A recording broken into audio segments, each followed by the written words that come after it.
اس کائنات کے خالق کا آخری پیغام ہمارے گھروں میں موجود ہے، لیکن ہم اس کی اہمیت کو نہیں سمجھتے۔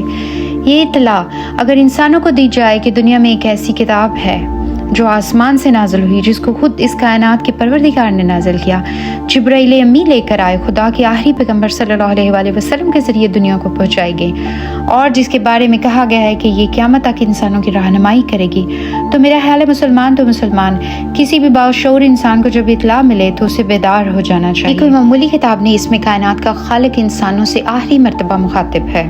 یہ آخری نبی کی سرگزشت انذار ہے۔ اس نے اللہ کی راہ کی طرف بلایا۔ اس بلانے کے نتیجے میں اس وقت کے لوگوں کا جو رد عمل ہوا، جو سوالات انہوں نے اٹھائے اور جو مسائل زیر بحث آئے، وہ اس کتاب کا موضوع ہیں۔ یہ کتاب ہمیں بتاتی ہے ہماری حقیقت کیا ہے، ہم ہیں کیا، کہاں سے آئے، کہاں جانا ہے، منزل کیا ہے۔ اللہ اس کتاب کو نور کہتا ہے۔ اگر یہ نور ہمارے پاس نہ ہو تو ہم اندھیرے میں کھڑے ہوئے، ہمیں ہمارے کسی سوال کا جواب نہ ملے۔